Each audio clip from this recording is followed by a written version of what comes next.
What if I told you that when the superpowers finally go head-to-head, the real winners won't be the ones with the biggest armies or the most nukes? While everyone's obsessing over what happens to the US, China, and Russia in World War III, there's this wild reality nobody's talking about. Some tiny countries you've probably never thought twice about are literally positioned to not just survive the apocalypse, but to come out on top. I'm talking about nations that could go from footnotes in history books to major global players while the giants tear each other apart. And the craziest part, it's already starting to happen. The pieces are moving into place right now, and most people have no idea what they're watching. Look, we've all seen the WW3 predictions. Nuclear winter, global devastation, the end of civilization as we know it, right? But here's the thing everyone misses. Modern warfare isn't what it used to be. Yeah, nukes exist, but using them is literally choosing mutual suicide, and even the craziest leaders know it. So what actually happens is something way more interesting and honestly way more plausible. You get a grinding conflict where supply chains collapse, where cyber warfare cripples infrastructure, where traditional alliances shatter, and where the countries that seemed invincible suddenly can't feed their own people. And in that chaos, geography and resources become everything. So let's game this out. It's 2026, tensions that have been building for years finally snap. Maybe it's Taiwan, maybe it's the Baltics, maybe it's something we haven't even seen coming. Doesn't really matter. What matters is that the US, China, Russia, and their respective allies are suddenly in direct conflict. Not nuclear, because again, that's game over for everyone. But conventional warfare on a scale we haven't seen since 1945. And immediately, the global economy just implodes. Here's where it gets wild. The countries everyone expects to dominate this scenario. They've got a fatal flaw. They're massive, sure, but they're also incredibly dependent on global systems that disintegrate the second real war breaks out. China needs to import 60% of its food and energy. The US has military bases in like 80 countries that suddenly become indefensible targets. Russia's got nukes, but an economy smaller than Italy's. These giants are way more fragile than they look. But New Zealand? New Zealand is sitting pretty in the most strategically irrelevant, resource-rich position imaginable. Think about it. They're literally as far from any conflict zone as you can get on this planet. While missiles are flying in the northern hemisphere, they're just chilling in the South Pacific, completely out of range of basically everything. And get this, they're totally food and energy self-sufficient. They've got more sheep than people, massive agricultural capacity, renewable energy infrastructure, and they're not dependent on anyone for survival.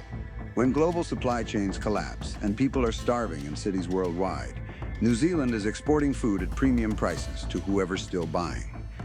And because they're in the Commonwealth and have maintained good relationships with basically everyone, they become this neutral trading hub, the Switzerland of the Pacific, except even better position because they're not landlocked and surrounded by European powers duking it out. They're an island nation with complete control of their territorial waters and zero threats within thousands of miles. But wait, it gets crazier. You know who else is in an insane position? Iceland. Yeah, Iceland. Population barely pushing 400,000, but they've got something everyone's going to be desperate for: energy and strategic location. Iceland sits right between North America and Europe, controlling crucial Atlantic shipping lanes and air routes. When the war starts, every supply convoy, every military transport, every emergency flight between allied nations is going to need that Atlantic corridor. And Iceland's right in the middle of it. And here's the kicker. Iceland runs on 100% renewable energy, geothermal and hydroelectric power everywhere. When oil shipments are getting torpedoed and energy prices go absolutely mental, Iceland's energy costs stay stable. They become this critical refueling and resupply point that both NATO and whoever's left of functional European powers absolutely need. Suddenly, this tiny nation nobody thought about is hosting massive military installations, negotiating from a position of strength, and charging premium prices for access to their strategic position. Their GDP could literally triple within the first year of conflict. Now let's talk about Chile, because this one's going to blow your mind. Chile is basically a giant resource vault disguised as a country. They've got 30% of the world's copper reserves, massive lithium deposits, and they're the southern cone of South America, meaning they're geographically isolated from pretty much everything. When high-tech weapons systems start getting destroyed en masse and everyone's scrambling to rebuild military hardware, you know what they need? Copper and lithium, lots of it. Chile becomes the most valuable neutral supplier on the planet. They can play the US off against China, sell to whoever pays more, and because they're so far from the actual fighting, nobody can really threaten them effectively. Sure, someone could try to invade, but projecting military power all the way to southern South America when you're fighting a world war, that's basically impossible. Chile's got the Andes Mountains on one side and the Pacific Ocean on the other. It's a natural fortress that happens to be filled with exactly what the war machine needs. And here's something people don't think about. Chile's got food security too. Major wine exports, fishing industry, agricultural production in the Central Valley. While other countries are dealing with famine, Chile's exporting food and getting paid in whatever currency is still worth something, probably gold or direct resource swaps. Real talk, Chile could emerge from WW3 as a legitimate regional superpower with economic influence way beyond what they've ever had. But you want to know the most counterintuitive survivor on this list? Uruguay. Tiny Uruguay, sandwiched between Brazil and Argentina. Population 3.5 million, might actually have the best setup of anyone. They're stable, democratic, completely food and energy self-sufficient, and they've maintained neutrality in basically every conflict for over a century. It's like their national brand. When WW3 pops off, Uruguay becomes the Switzerland of South America. All the wealth that's trying to escape war zones, that's flooding into Uruguayan banks. All the refugees with resources. They're buying property in Montevideo. All the companies trying to maintain operations outside conflict zones. They're setting up in Uruguay. The country becomes this safe haven for capital and people, and their economy just explodes. Plus, Uruguay's got this wild advantage nobody talks about. They're boring. Strategically boring. There's nothing there that anyone absolutely needs to control for the war effort. So they get to maintain actual neutrality, trading with everyone, becoming the diplomatic back channel where the warring powers can actually communicate without losing face. Uruguay hosts the peace talks, manages humanitarian operations, and basically positions itself as the neutral ground everyone needs to exist. Let's get real about what's happening in the rest of the world, while these countries are thriving. Europe's probably getting devastated. The Baltics are likely occupied within weeks if Russia moves. Poland's fighting for survival. Germany's dealing with energy collapse and economic implosion. France and the UK are fully committed to the conflict, burning through resources at an unsustainable rate. And the thing is, these European powers, they're going to need somewhere safe to evacuate essential industries, somewhere to coordinate resistance, somewhere stable. That's where these smaller nations come in. The Middle East is its own nightmare. Oil infrastructure getting targeted. Saudi Arabia and Iran settling old scores. Israel fully mobilized. The entire region becomes basically uninhabitable for normal economic activity.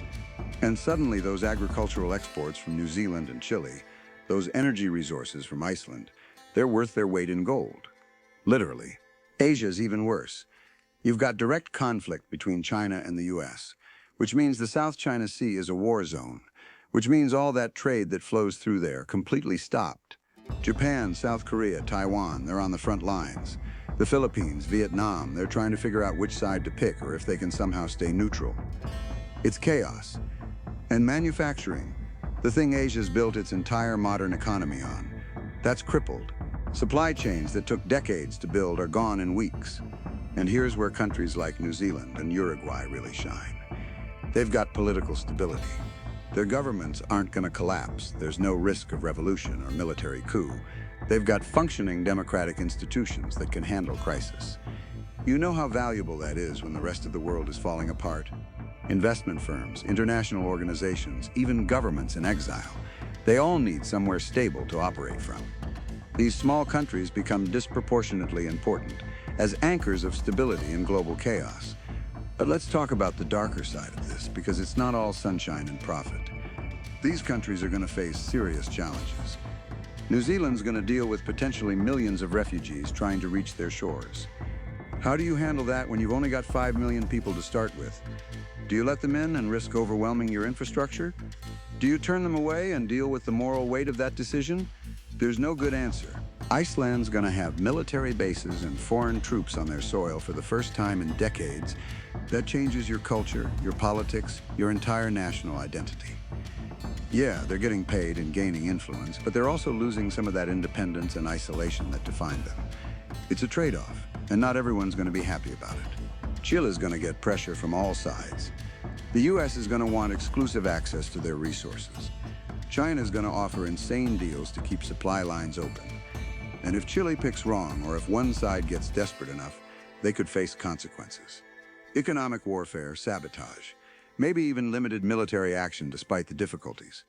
Staying neutral sounds great in theory, but it's incredibly hard when superpowers are making demands. Uruguay's banking sector is going to get flooded with questionable money. War profiteers, arms dealers, whoever's making bank off the conflict, they're going to stash cash in Montevideo. And Uruguay is going to have to navigate accepting that wealth while not becoming a pariah state or a target. It's a delicate balance between prosperity and maintaining legitimacy. And here's something crucial. These countries have to play it smart. One wrong move, one bad alliance choice, and they could end up occupied or economically destroyed despite all their advantages. New Zealand needs to maintain good relations with both the US and whoever's dominant in Asia after the dust settles. Iceland can't afford to alienate either side of the Atlantic. Chile's got to keep everyone dependent on their resources without becoming threatening. Uruguay needs to be useful enough to protect, but not important enough to invade. The wild thing is, this scenario isn't even that far-fetched. If you look at historical patterns, smaller neutral nations often do incredibly well during major conflicts. Sweden made a fortune staying neutral in both world wars. Switzerland became the banking center of the world. Argentina grew rich selling beef to Europe during WW1. The pattern's there, and geography plus resources plus neutrality equals survival and profit. But here's what makes this different from previous world wars. Technology and interconnection mean that even if you're geographically isolated, you're not safe from cyber warfare, from economic manipulation, from information warfare. New Zealand could get its banking system hacked. Iceland could face massive disinformation campaigns. Chile could have its export facilities sabotaged by special forces. Uruguay could get hit with sanctions if they make the wrong trading decision. So these countries need more than just good geography.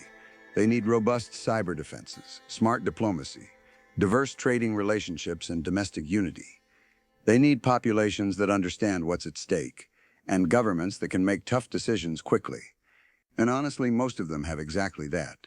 They're small enough to be agile, rich enough to invest in protection, and smart enough to see opportunities others miss.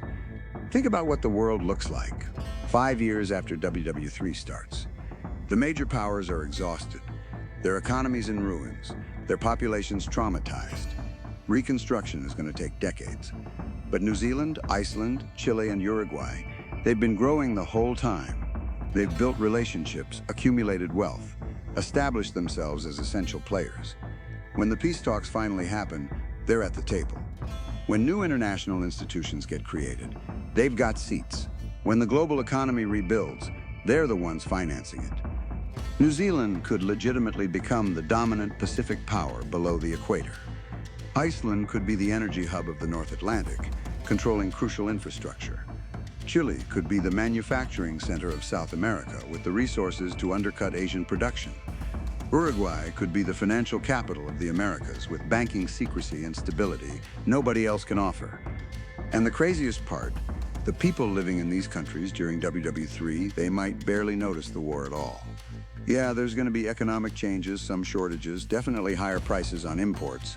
But compared to what's happening in Beijing, Moscow, Washington, London, or Tokyo, it's basically paradise. No bombs, no occupation, no starvation, no collapse, just life going on while the rest of the world tears itself apart. This is the ultimate geopolitical irony. The countries that spent centuries being ignored, being considered too small to matter, being left out of the great power games, they're the ones with the winning hand. Because in modern warfare, being big makes you a target. Having a massive military means you're committed to the fight. Being economically integrated means you're vulnerable to collapse. But being small, remote, resource-rich, and neutral, that's the golden ticket. So when you're watching the news and seeing tensions rise, when you're hearing about military buildups and alliance formations, remember this. The conventional wisdom about who wins and loses in WW3 is probably wrong. The real winners might be countries you'd struggle to find on a map right now. Countries that have been playing the long game, positioning themselves perfectly, and waiting for exactly this moment. Because in the end, survival isn't about having the most firepower. It's about having what everyone needs, being where nobody can reach you, and being smart enough to profit while others fight. And on that measure, these small nations are absolutely crushing it. They're not just going to survive World War III. They're going to thrive in ways that fundamentally reshape global power for generations to come. And that's a reality nobody saw coming until it was already too late to change.